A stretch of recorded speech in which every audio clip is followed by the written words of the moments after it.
sigurisht që jeni një nga mediat që e keni ndjekur ambasavi punë e Këshillit të Qarkut dhe unë ju vlerësoj dhe ju falenderoj në lidhje me këtë. Muaj parë ka qenë jashtëzakonisht intensiv dhe informues. Ai më ka ofruar një panoramë të qartë mbi projektet që janë finalizuar gjatë vitit 2025, si dhe mbi ato që janë në proces zhvillimi dhe që ushtrojnë ndikim të drejtë për drejtë në komunitet. Është e rëndësishme të theksoj se këto iniciativa nuk janë thjesht projekte simbolike, ato vendosin themelet për zhvillimin lokal dhe për mirësimin e jetës qytetarëve. Kam patur mundësinë që të njoh nga afër disa nga iniciativat më të avancuara, themi, një shembull mjaft i rëndësishëm është projekti i 20 udhëheqësve turistik lokal, një iniciativë të cilën Këshilli i Qarkut Koç në bashkëpunim me Universitetin Fanoli do të licencojë për herë të parë 20 guida turistike lokale, duke ngritur standardet profesionale dhe duke promovuar turizmin rajonal në mënyrë të qëndrueshme. Një tjetër projekt mjaft i rëndësishëm është Qendra e Transformimit Teknologjik dhe Shkencor të rajonit Juglindor, AI Data Center, e pozicionuar në Universitetin Fanoli. Jo më larg se dita e djeshme, ne kemi pritur përfaqësuesit turq, pra të cilët kemi bashkëpunuar së bashku të agjencisë TIKA, të cilët përfitojnë nga rasti të falenderoj nëpërmjet kësaj interviste, të cilët kanë investuar në një laborator modern pranë Universitetit Fanoli, i cili është unikal, të themi, për Shqipërinë, është jashtëzakonisht i avancuar dhe synon përdorimin e teknologjive të avancuara për zhvillimin ekonomik dhe shoqëror të rajonit. Ajo do të mundsojë studentëve dhe institucioneve lokale të përdorin inteligjencën artificiale në fusha specifike, si bujqësia, parashikimet ekonomike dhe financiare, monitorimi i mjedisit apo përdorimi të dhënave për ndjekjen e arit dhe faktorëve të tjerë ambiental. Përveç këtyre janë duke u zhvilluar dhe projekte tjera strategjike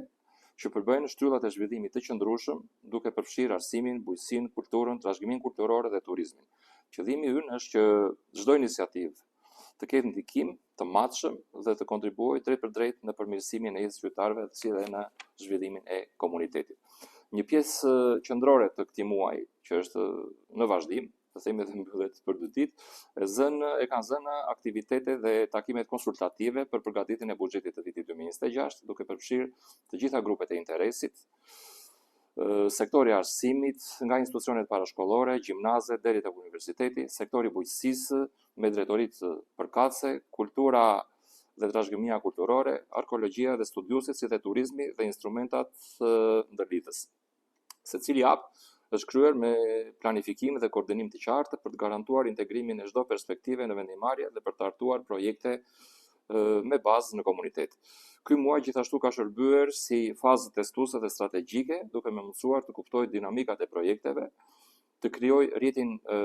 fillestar të bashkëpunimit me aktorët lokal, por dhe jo vetëm, dhe të vendos themelet për një punë të strukturuar me rezultate të matshme me ndikim real në komunitet në muajt e ardhshëm. Për sa i përket vazhdimësisë, sigurisht që ne kemi për qëllim ruajtjen e vimësisë dhe konsistencën në implementim, si dhe sigurojmë një zhvillim të qëndrueshëm dhe me ndikim të matshëm në komunitet. Kemi vendosur të konkretizojmë disa shembuj të qartë të angazhimit tonë për zhvillim lokal dhe inovacion në projekte konkrete,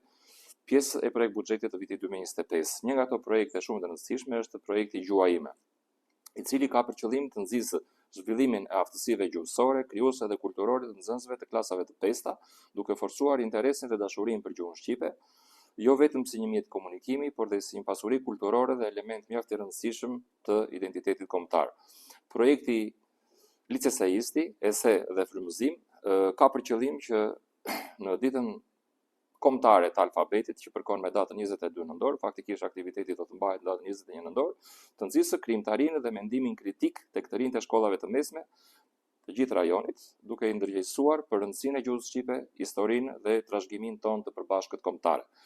Zgjedhja e temës së ESES synon të rikujtojë rëndësinë historike dhe kontributin e veçantë të krajinës autonome të Korçës në zhvillimin arsimor, kulturor dhe të identitetit të vendit tonë. Përmes këtij projekti theksohet roli që Korça ka luajtur gjithmonë në formësimin e identitetit kombëtar shqiptar, duke u zhndruar në qendër të dijes, kulturës dhe patriotizmit. Projekti i dytë dhe themi më i rëndësishëm i këtij viti është projekti Autonom Fest, i cili mban edicionin e dytë këtë vit. Pra, është festivali folklorik Autonom Fest. Ky aktivitet përbën një ngjarje mjaft të rëndësishme kulturore dhe ka si qëllim ndërimin dhe festimin e shpalljes së Krajinës Autonome të Korçës, pikërisht ky mbahet në datën 10 dhjetor në ora 18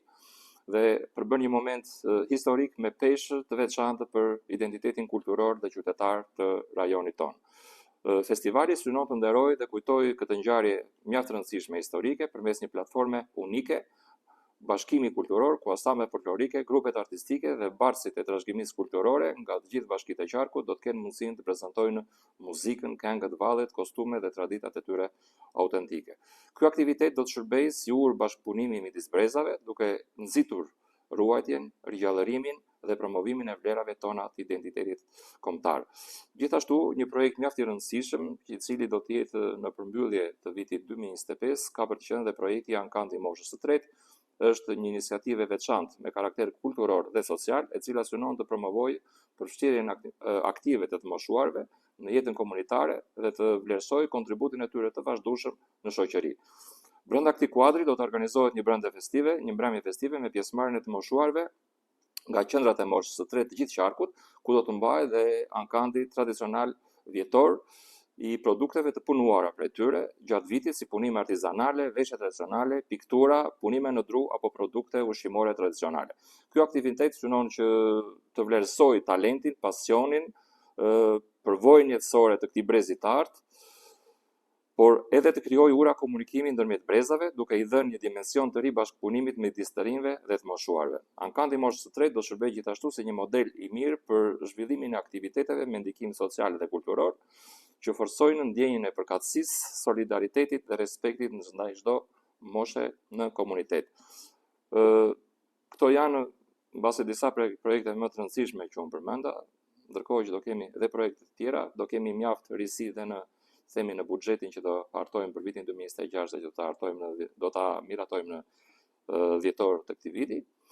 në lidhje me të cilat media juaj dhe gjithë mediat e tjera do të jenë sigurisht në dijeni si zakonisht. Faleminderit.